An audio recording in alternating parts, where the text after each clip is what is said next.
दोस्तों इस वक्त एक बड़ी खबर आपको देने जा रहे हैं। बड़ी खबर यह है कि यमनी फ़ौज की जो ज़राए से खबर आ रही है वो ये बता रही है कि यमनी फ़ौज फैसला कुन अस्करी हिकमत अमली इस्तेमाल करने की तैयारी कर रही है।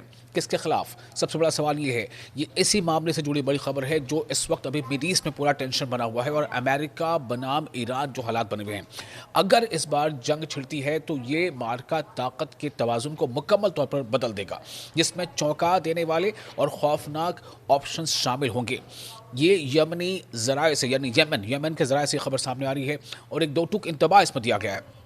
यमन की जानिब से सख्त और गैर मुतवक्का सरप्राइज़ आने वाले हैं। ये सरप्राइज़र होंगे। आपको याद है ना कि यमनी फ़ौज ने किस तरह से बहर अहमर यानी रेड सी में अपनी ताकत का एहसास कराया था। और इसी से जुड़े एक और अहम खबर आपको देने जा रहे हैं। वो खबर ये है कि ईरान पर हमले के खिलाफ साबिक बरतानवी बहरी कमांडर ने वार्निंग दी है।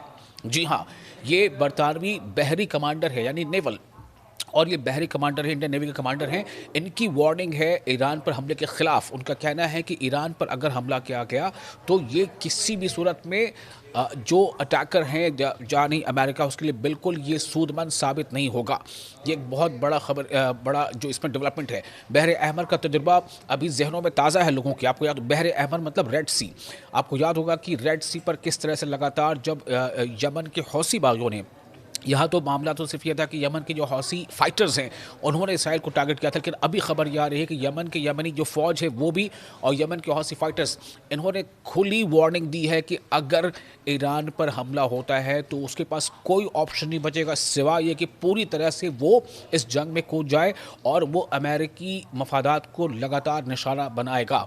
आप देख चुके हैं किस तरह से हौसी फाइटर्स ने निशाना बनाया इससे पहले भी रेड सी पर। हालात यहाँ तक पैदा हो गए थे कि अमेरिका को यमनियों से यानी कि हौसी फाइटर्स से सीज फायर करना पड़ी थी, बातचीत करना पड़ी थी, और बातचीत करके सीज फायर करने के बाद उसे एक तरह से मनाने की कोशिश की गई थी, मनाने की पहल की गई थी, क्योंकि उससे पहले जितने भी उस रेड सी से बड़े बड़े जो कार्गो शिप्स गुजर रहे थे उसे यमनी ने और हौसियों ने निशाना बनाया था और इसमें काफ़ी बड़ा नुकसान हुआ था इसराइल का। उसी तरह से ये जो खबर अभी आपको बता रहे हैं कि इस बार न सिर्फ ये कि यमनी बल्कि इसके साथ ही जो लेबनान से हिजबुल्ला, इराक के भी कई ऐसे फाइटर ग्रुप्स हैं जिन्होंने सीधे तौर पर कहा है कि अगर मिड ईस्ट में अगर किसी भी तरह से अमेरिका ने ईरान पर हमले की कोशिश की या हमले का आगाज़ हुआ तो फिर वो तमाम तंजीमें जो है, वो तमाम संगठन हैं, वो बिना ये बात मतलब जहन में रखे कि वो किसके साथ हैं किसके साथ नहीं, उनका सीधा हमला ये होगा कि जो अटैकर कंट्री यानी अमेरिका, उसके ख़िलाफ़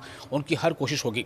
और उस पर ये बात साबित आ जाना जो मैंने आपको पहले बताया कि बरतानिया के साबिक जो नेवी के कमांडर रह चुके हैं वो इस पर ख़ास तौर से इंतबाह दे रहे हैं, वार्निंग दे रहे हैं कि अगर रेड सी में यानी वार्निंग इस तरह से बहर अहमर में किसी भी तरह का कोई अटैक किया गया तो ये जो है ईरान के ख़िलाफ़ ये जो हमला है वो दुनिया को काफ़ी महंगा पड़ सकता है। मैं उसकी पूरी तफसील आपको बताऊँगा। पहले आपको ये बता दें कि अमेरिका ने जो हौसियों के साथ मुआहदा कर रखा है वो मुआहदे की पूरी तफसील की है। आपको याद होगा मई 2025 को जो ओमान जो सल्तनत है ओमान, तो ओमान सल्तनत ने की सालसी में उसकी मीडिएशन में ये ऐलान किया गया था कि अमेरिका और हौसियों के दरमियान जो है वो सीज़ फायर लागू होगा। अब आप सोचें कि अमेरिका इस हालत तक आ गया था कि उसे हौसियों के साथ सीज़ फायर करना पड़ी थी। हालांकि उस सीज़ फायर का मतलब ये था कि हौसी फाइटर्स जो हैं वो रेड सी से गुजरने वाले अमेरिकी शिप्स को निशाना नहीं बनाएंगे। अमेरिका को इस हद तक झुकना पड़ा था कि हौसियों से जंगबंदी का मुआहदा करना पड़ गया था, क्योंकि अमेरिका को पता था कि वहाँ पर जो ताकत है हौसियों की वो ज़बरदस्त है और बग़ैर उनको मनाए वो अपने मफादात को तहफ़्फ़ुज़ फ़राहम नहीं कर सकता। यही वजह है।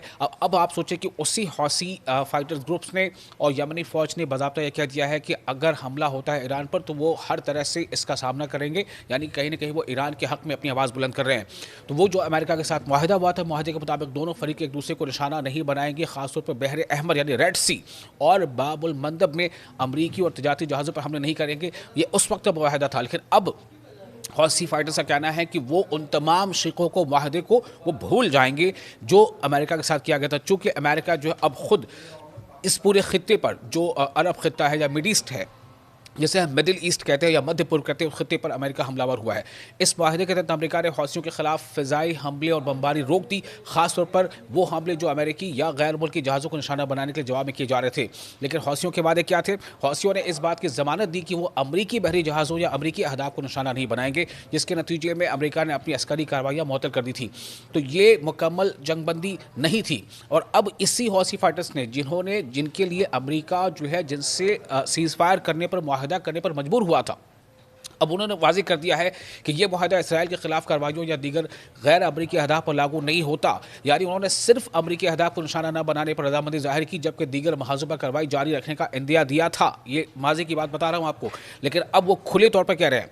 अब आप सोचें कि ईरान पर हमले के खिलाफ साबिक बरतानवी बहरी कमांडर की वार्निंग है। वो क्यों, वो क्या कह रहे हैं? उनका कहना है कि बहरे अहमर यानी रेड सी का तजुर्बा अभी जहनों में है। यानी वो ये याद दिला रहे हैं दुनिया को कि रेड सी में जो हमले हुए थे हौसियों की जानिब से या यमनी फौजों की जानिब से, उसको नहीं भूलना चाहिए। और अगर ईरान पर हमले का कोई ऐसी शुरुआत होती है तो ये दुनिया के लिए अच्छा नहीं होगा। बरतानवी बहरिया के साबिक कमांडर यानी एक्स कमांडर जिनका नाम है टॉम शार्प ने ईरान पर किसी भी हमले के मुमकिना नताइज से खबरदार किया है। उन्होंने अस्करी ख़तरात के तजज़िये में, जिसे वो यमन कॉम्प्लेक्स कहते हैं, इसको मद्देनज़र रखने पर जोर दिया है। ये इस्तिलाह हालिया अमरीकी और मगरबी तजर्बात के लिए इस्तेमाल की गई है जो बहरे अहमर में पेश आए।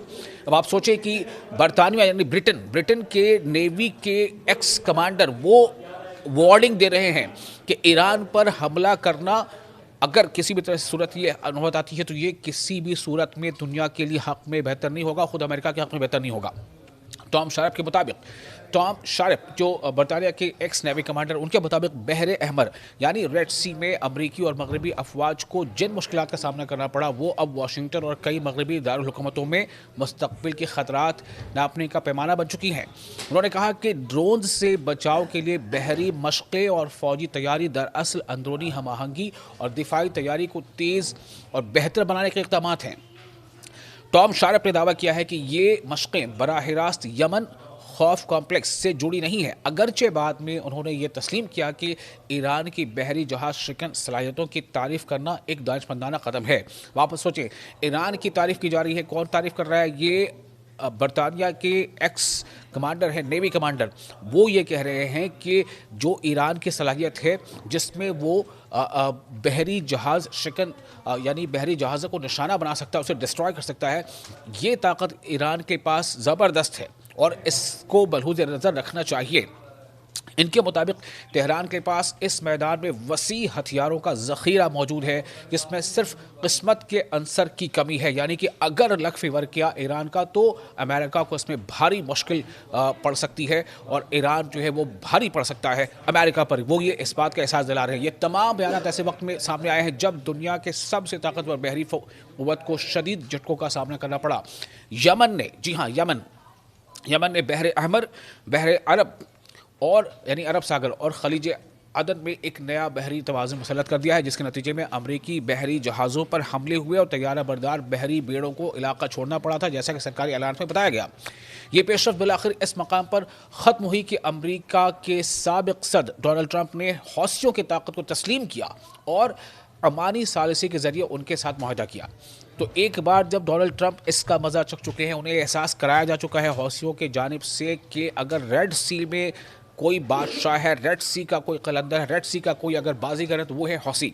और वही हौसी फाइटर्स, वही यमनी फ़ौज अब ये कह रही है कि अगर अमेरिका ने ऐसी कोई गलती की, ईरान के ख़िलाफ़ कोई ऐसा मिलिट्री स्टेप लिया तो ये अमेरिका को भारी पड़ सकता है। और इसी बात की तरफ इशारा कौन कर रहा है? टॉम शार्प, जो बरतानिया के साबिक नेवी कमांडर हैं, वो ये कह रहे हैं कि ऐसा जोखम उठाना किसी भी मुल्क को काफ़ी भारी पड़ सकता है अगर वो समंदर में ईरान से टकराता है। जो कि ईरान के साथ साथ आप देखें लेबनान में जो हिज़्बुल्लाह है उसने भी ऐसी वार्निंग दे दी है। इराक़ में कई ऐसी तंजीमें हैं, कई ऐसे फाइटर ग्रुप्स हैं, उन्होंने भी इंतबाह दे दिया है कि फिर हम किसी चीज़ को मद्देनज़र नहीं रखेंगे सिवाय इसके कि हम ये तस्लीम करेंगे कि हमारे खत्ते पर कोई हमलावर हुआ है और हम उसका मुकाबला करेंगे। यानी कि ईरान, जिसको अमेरिका आमतौर से ये कहता है कि ईरान के प्रॉक्सीज़ हैं, वो तमाम के तमाम तैयार हैं अमेरिका के ख़िलाफ़ सीना सपर होने के लिए और अमेरिका के ख़िलाफ़ डट कर मुकाबला करने के लिए ईरान की हिमायत में।